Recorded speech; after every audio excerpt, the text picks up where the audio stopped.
I think Mo Salah is the canary in the coal mine in this situation. He is not the problem.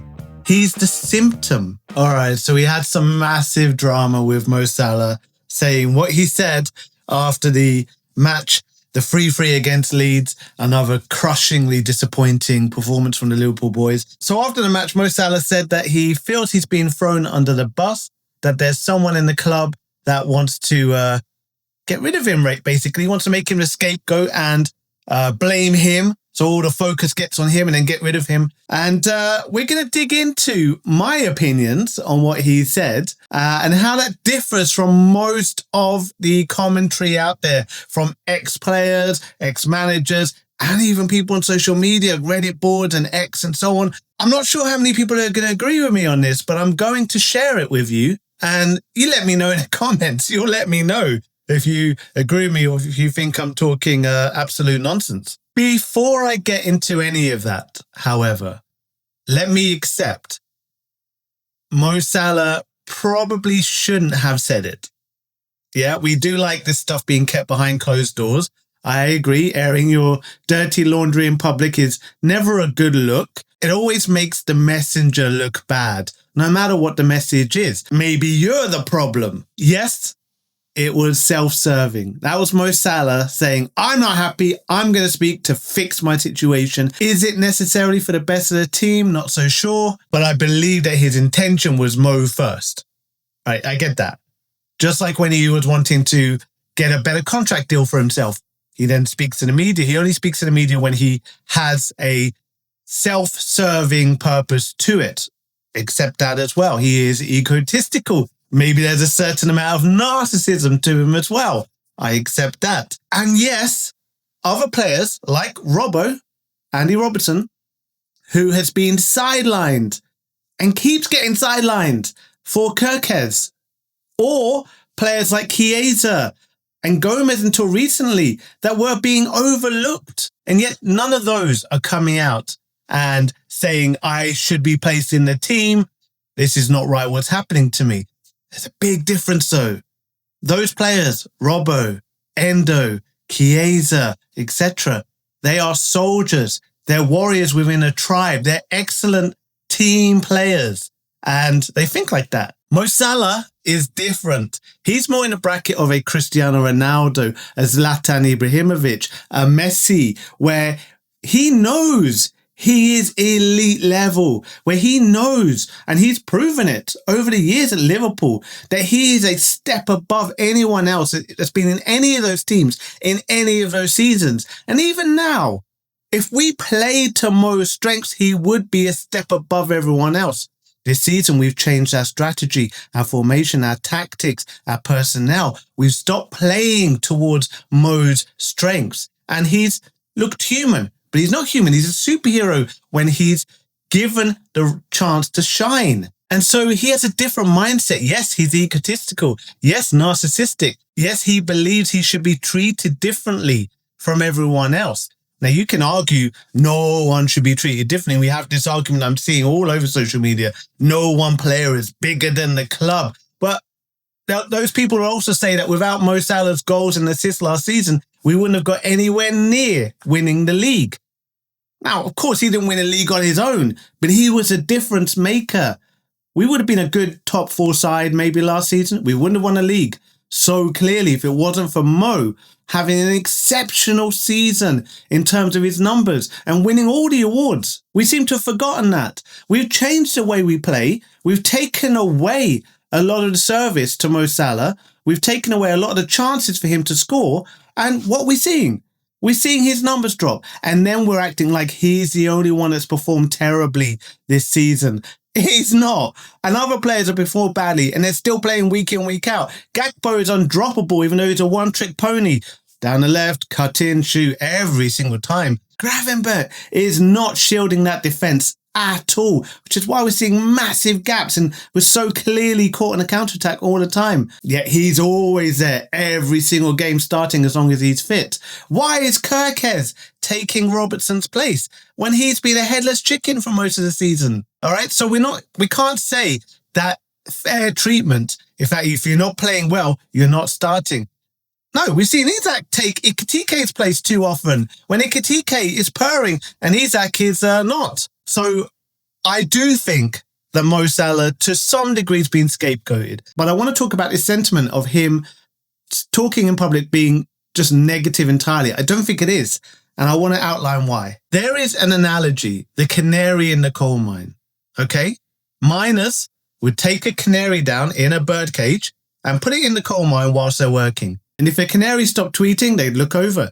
If a canary was dead, it was a time for all the miners to get up as quick as possible because the air was toxic, unbreathable, and it'd be damaging their lungs too much. I think Mo Salah is the canary in the coal mine in this situation.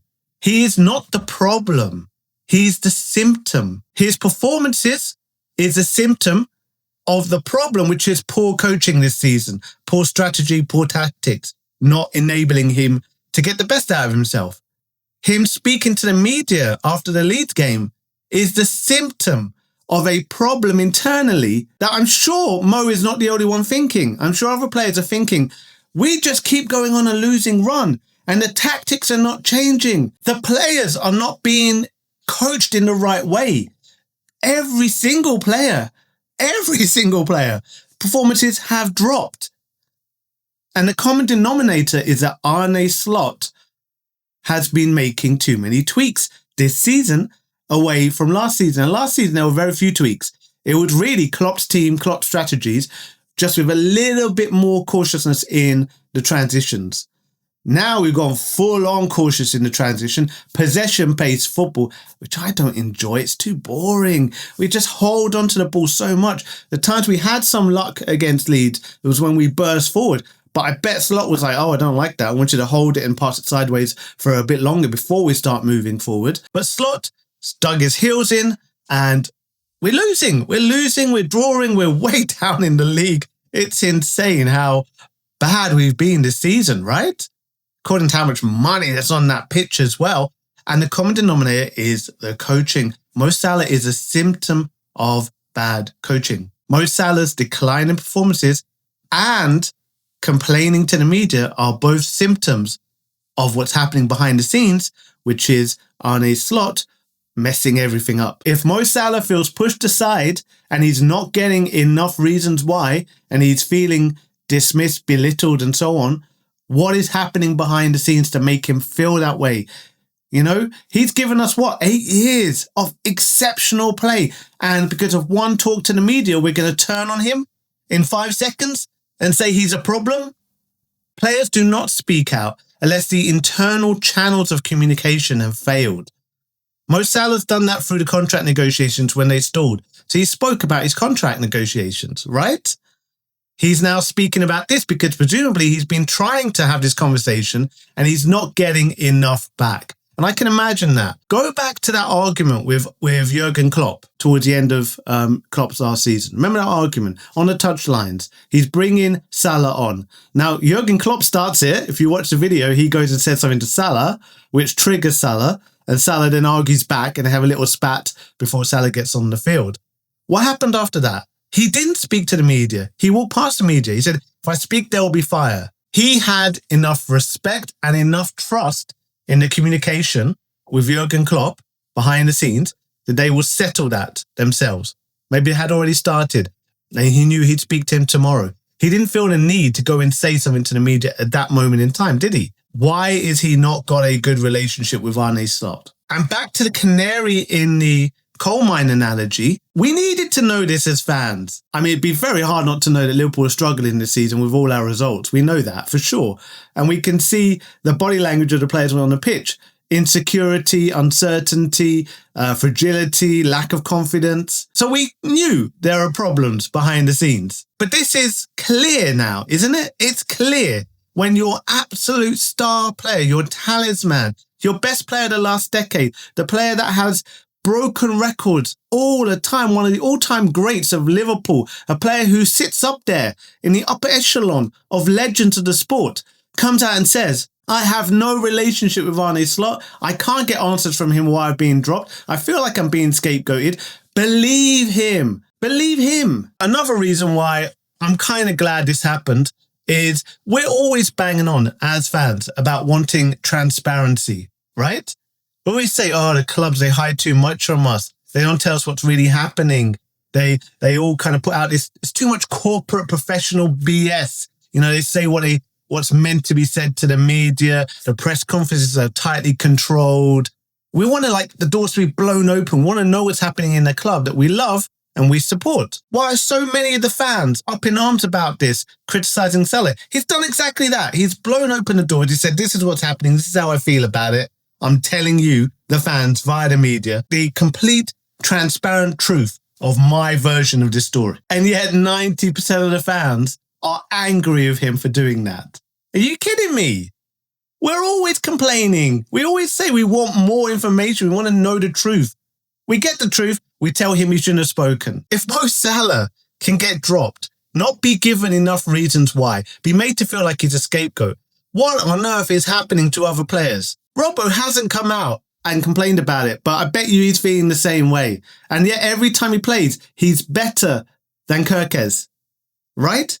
Every time he's played, he's performed better than Kerkez, yet straight away gets dropped, Kerkez gets brought in. Chiesa must be absolutely tearing his hair out. Every time I play well. Every time I show passion, I fight for the badge. I am putting in more effort than anyone else on the pitch. When I get on the pitch, what happens the next game? I'm on the bench again for 80 minutes. Lucky if I can get on for the last 10 minutes. When will Chiesa ever be given a chance? It doesn't make sense. They're looking over to Gakpo and they're like, how are you still starting every single match? And I watched the training today. Mo Salah was on the pitch, training today. Szoboszlai put his arm around him. He had a laugh with Szoboszlai, had a joke with Isak and Gravenberg, had a nice little chat with Curtis Jones. A little close whisper with Andy Robertson. None of the players looked like they were angry with him at all. So why are we angry with him on behalf of the players, saying, oh, he's damaging the squad? None of them looked angry at all. Body language, facial expressions, very close, very happy with each other, a lot of smiles, a lot of hugs. They were all good. Now, Liverpool board may not agree with that because they're very corporate, very professional. They want to control everything. So they may not be happy he did that. So he may actually suffer, and Arne Slot may get a boost in support actually from the corporate side of things. But I don't care about the corporate side of things. I care about the players. And so I'll end the video with a plea. If you stuck with the video all this time, please don't turn on Mo Salah. Don't tarnish his legacy. He has been our best player of the last decade by miles. He's been a Liverpool legend. And understand that if Arne Slot was coaching this team properly, playing towards players like Salah's strengths, Salah would probably be having another season like last season. There is no reason for that massive drop-off other than we're no longer servicing him in the right way. Get back to servicing him in the right way, and he'll be performing similar to last season. We'd be way up the table, and Salah wouldn't have the need to come out and complain about anything. Instead, we've messed it all up, and now we want to blame Salah for being the canary in the coal mine. All right, thank you for watching this. Please leave a comment below. I'm assuming there's a whole bunch that's going to criticize me, and I'll speak to you again very soon. Take care. Bye-bye.